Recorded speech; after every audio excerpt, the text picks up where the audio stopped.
नमस्कार, मैं हूं निलोफर अंसारी और आप देख रहे हैं वैष्णव न्यूज अपडेट। आइए रुक करते हैं आज की बड़ी खबर की। समाजवादी पार्टी के नेता पूर्व मंत्री अरविंद सिंह गोप जी का उनके साथ बड़ी संख्या में सभी समाजवादी पार्टी से जुड़े समाजवादी साथियों का बहुत बहुत धन्यवाद और आभार प्रकट करना चाहता हूं। मैं आपके माध्यम से और मीडिया के माध्यम से आज महाराणा प्रताप जयंती के शुभ अवसर पर पूरे प्रदेश और देशवासियों को बहुत बहुत बधाई और बहुत बहुत शुभकामनाएं देना चाहता हूं। महाराणा प्रताप जयंती हर वर्ष इसी तरह मनाई जाती है। जहां कहीं भी हम लोग कार्यक्रम में होते हैं या आज के समय पे जो सोशल मीडिया का प्लेटफॉर्म है उसके माध्यम से भी हम लोग शुभकामनाएं और बधाई और लोगों से जुड़ने का प्रयास करते हैं। महाराणा प्रताप जी के बारे में कोई ऐसा नहीं होगा जो नहीं जानता होगा। वो हमेशा हमें और आपको प्रेरणा देते रहे हैं। त्याग, बलिदान, वीरता का, शौर्य का। हमारे देश के समाज में अगर सबसे ज्यादा प्रेरणा कोई दे रहा है तो महाराणा प्रताप जी से हम लोगों को प्रेरणा मिलती है। न केवल इस पीढ़ी को और आने वाली पीढ़ियों को भी इसी तरीके से प्रेरणा देते रहेंगे। जहां तक महाराणा प्रताप जयंती के शुभ अवसर पर सम्मान में हम लोगों ने एक दिन का अवकाश दिया था, जयंती के अवसर पर छुट्टी की थी। आज हमारी मांग है सरकार से कि जब हम आप सब मिलकर के उनका शौर्य, उनका बहादुरी, उनका साहस, उनका बलिदान, त्याग याद कर रहे हैं तो कम से कम भविष्य में 2 दिन की छुट्टी जरूर की जाए, जिससे एक दिन तैयारी हो सके और दूसरे दिन हम लोग बहुत खुशी और बहुत उत्साह के साथ मना सकें। हालांकि चौराहे पर और जगह उनके सम्मान में प्रतिमा लगी है। जो लोग वहां से निकलते होंगे, जाते होंगे तो हमेशा प्रेरणा लेकर के और इंस्पायर होकर के जाते होंगे। मैं आज के दिन लखनऊ की सबसे प्रतिष्ठित जगह जो भविष्य में बनेगी, न केवल लखनऊ की बल्कि देश की मैं कह सकता हूं, यही हमारा रिवर फ्रंट, जहां पर और महापुरुषों को हमने सम्मान देकर के उनके नाम पर पार्क बनाने की घोषणा की है। वहीं मैं आज अपने सभी लोगों को भरोसा दिलाता हूं कि देश की सबसे अच्छी प्रतिमा अगर कहीं लगेगी तो समाजवादी लोग मिलकर के इसी रिवर फ्रंट पर लगाने का काम करेंगे। न केवल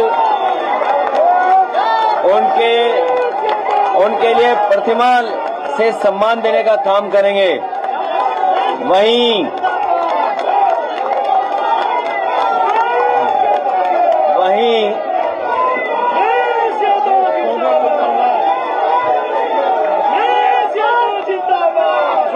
जहां हम सब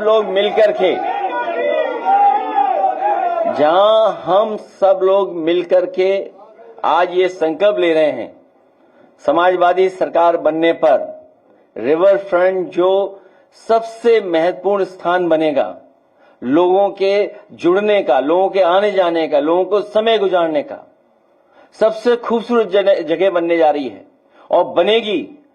न केवल उनके सम्मान में वहां पर सबसे सुंदर प्रतिमा लगेगी, बल्कि उनके हाथ में जो तलवार होगी वो चमकती हुई होगी, सोने की होगी। मैं इन्हीं शब्दों के साथ अपने सभी साथियों का और खासकर प्रेस के साथियों से जो हमेशा हम लोगों को मिलने का मौका मिलता है, मैं सभी प्रेस के और सभी इस कार्यक्रम में शामिल हुए हैं उनका बहुत बहुत धन्यवाद देना चाहता हूं, क्योंकि जिन परिस्थितियों में आज हम लोग इकट्ठे हुए हैं और जो माहौल है, रात दिन सुबह हम लोग कुछ न कुछ देख रहे हैं, कुछ न कुछ हमें सुनने को मिलता है। हमारे मीडिया के माध्यम से भी और जो सोर्सेज हैं उससे भी हमें देखने और समझने का मौका मिलता है। लेकिन उसी समय हम समाजवादी लोग अपने लोगों के साथ साथ आम लोगों के लिए भी अपील करना चाहते हैं। और वो संदेश मैं चाहूंगा कि अरविंद जी एक बार पढ़ करके और फिर प्रेस के लोग अगर कुछ सवाल पूछना चाहेंगे तो जैसा हर दिन होता आया है कि हम और आप लोग मिलकर बात करते हैं, तो फिर हम लोग मिलकर के बात करेंगे। मैंने वो केस फॉलो नहीं किया है, लेकिन नौकरी भारतीय जनता पार्टी के एजेंडे में कभी नहीं रही।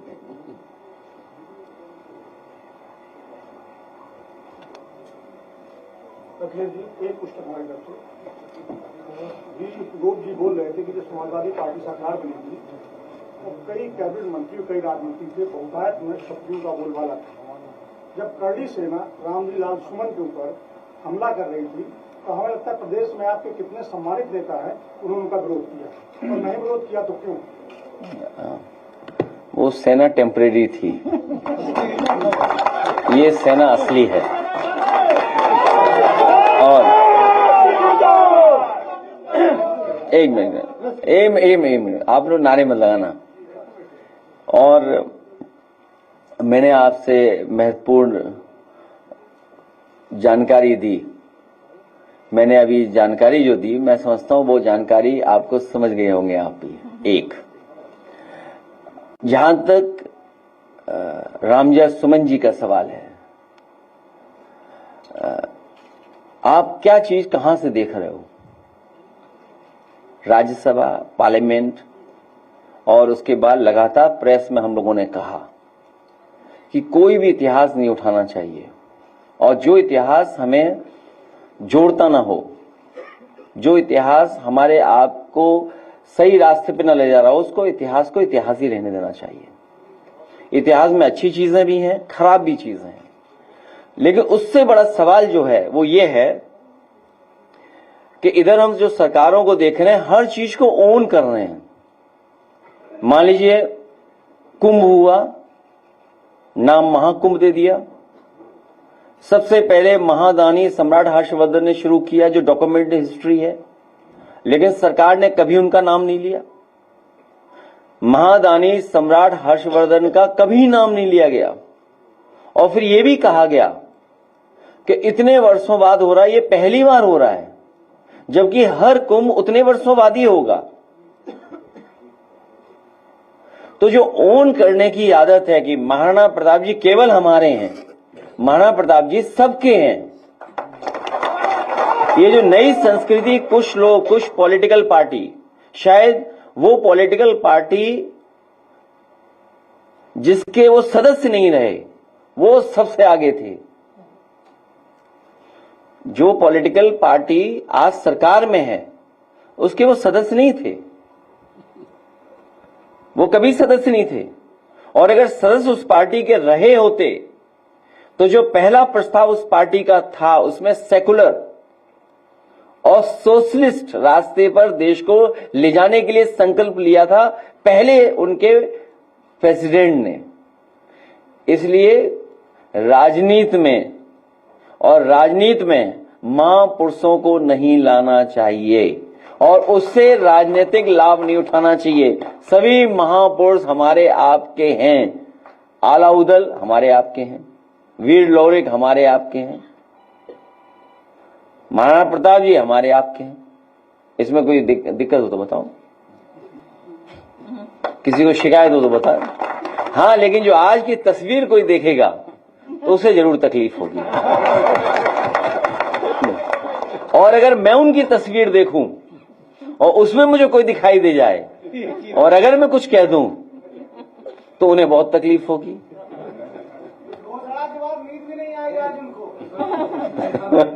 मैं अपने धन्यवाद देता हूं पत्रकार साथी को महत्वपूर्ण सवाल पूछने के लिए। और मैं आपको एक बात और जोड़ दूं, उसमें सहयोगी लोग बहुत थे जिनको हम लोगों ने सरकार में बड़ा सम्मान दिया। अब आगे मत पूछना। एक सवाल है कि बहराइच में जो जेठ मेला लगता था प्रशासन ने उसकी अनुमति नहीं दी है। और देखिए कहां से, इसीलिए मैंने कहा आपसे और मैं फिर वही बात जोड़ता हूं, मेला किस समय किस तरीके से शुरू हुआ होगा, उस इतिहास में हम लोगों को नहीं जाना चाहिए। भारत देश आजाद हो गया, हम मेले संपन्न कराते हैं, नाम जरूर हो सकते हैं पुराने, या किसी के नाम से, स्थान की वजह से नाम हो सकता है, लेकिन मेले का मतलब ये नहीं कि मेले में क्या कोई और परंपरा चल रही हो। मान लीजिए बटेश्वर का मेला है, सुनने में आया कि मुगलों ने शुरू किया था। अब उस बटेश्वर के मेले में सब आते हैं, सब लोग, घोड़ा, हाथी, जाने क्या क्या आता है उसमें, जाने कहां कहां के व्यापारी कारोबारी आते हैं। इसी तरह हर मेले में कारोबारी व्यापारी आते हैं। भारतीय जनता पार्टी कभी कारोबार को बढ़ावा नहीं दे सकती, क्योंकि कारोबार हमें जोड़ता है, काम हमें जोड़ता है, रोजगार हमें जोड़ता है। वो कारोबार के पक्ष में नहीं रह सकते हैं। मेले में हम एक दूसरे से मिलते हैं, किसी ने झूला लगाया, किसी ने दुकान लगाई, कोई सामान लाया, किसी ने सामान बनाया, बेच कौन रहा है, खरीद कौन रहा है। मेला मिलने की जगह होती है, इसलिए मेला है। ये रोजगार कारोबार के खिलाफ लोग हैं। अभी हम और आप लोग चिंता कर रहे हैं, सोशल मीडिया पर वॉर हो रहा है, इस वॉर में कोई हमारे आपके हाथ से कोई चीज चली गई, वो हमें आपको पता ही नहीं है। LOI इशू हो गया, हमें आपको पता ही नहीं लगा। भाई इस दौरान हमारे आपसे कुछ चीजें चली गई हाथ से। सोचो भविष्य में आत्मनिर्भरता, सिक्योरिटी, उसका सवाल क्या है, उसके लिए सरकार ने क्या किया। लेकिन क्योंकि हम वॉर में हैं, हम पड़ोसी देश से हम उलझे हुए हैं, हम कोई सवाल भी नहीं सरकार से कर सकते हैं। लेकिन अखबारों में जो मैंने पढ़ा, LOI इशू हो गई। क्या भविष्य में जो आने वाली पीढ़ी है, क्या हम उसको सिक्योरिटी देके जा रहे हैं देश की? क्या हमारा देश उसी से आत्मनिर्भर होगा?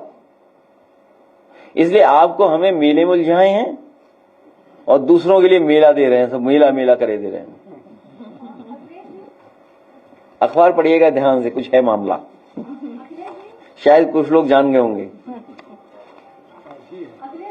जिस तरह से एयर स्ट्राइक को लेकर के नोएडा में बैठा मीडिया जो है वीडियो दिखा रहा है और हर 10 मिनट को पता चल रहा है कि ये फेक है। आपने भी कल एक ट्वीट किया है कि अब ये दोबारा अरविंद जी दोबारा पढ़ दो इनके लिए, और गाइडलाइन मेरे पास नहीं है, गाइडलाइन आप दोबारा पढ़ के आइए।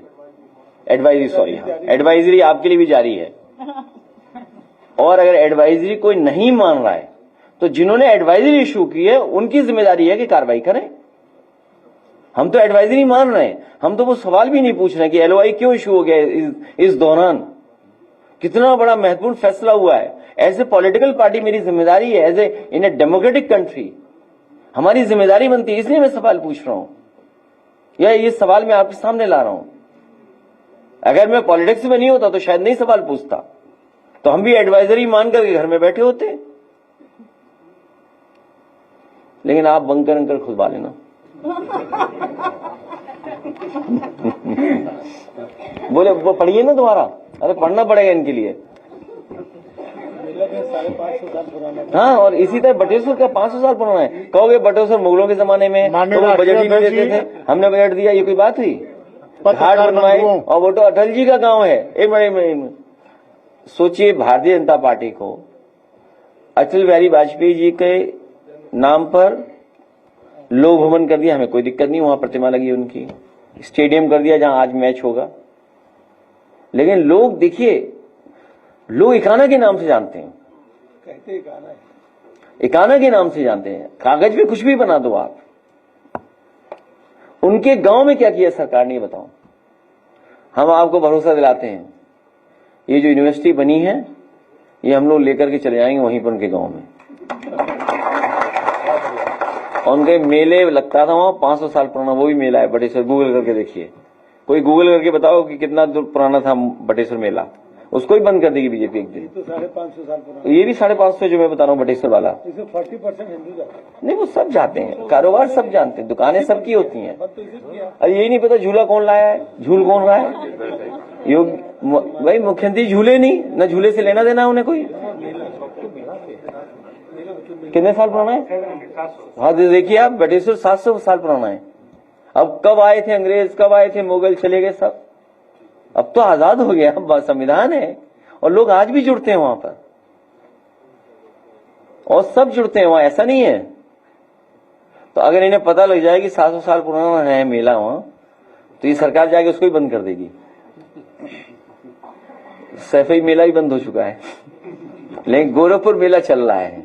सुना है वहां पर कुछ और तरह के कार्यक्रम हो रहे हैं, लेकिन हमारे प्रेस के साथी उनका वीडियो नहीं दिखाएंगे। मैं अपने प्रेस के साथियों से कहूंगा कि इस समय बहुत लोग टीवी देख रहे हैं, सोशल मीडिया देख रहे हैं, उस गोरखपुर के मेले का भी कुछ वीडियो दिखाइए सबको। भयभीत है? तुम तो बिल्कुल भयभीत नहीं दिखे। फिलहाल के लिए इतना ही। बिजनौर की हर खबर सबसे पहले देखने के लिए जुड़िए हमारे चैनल बिजनौर न्यूज अपडेट से।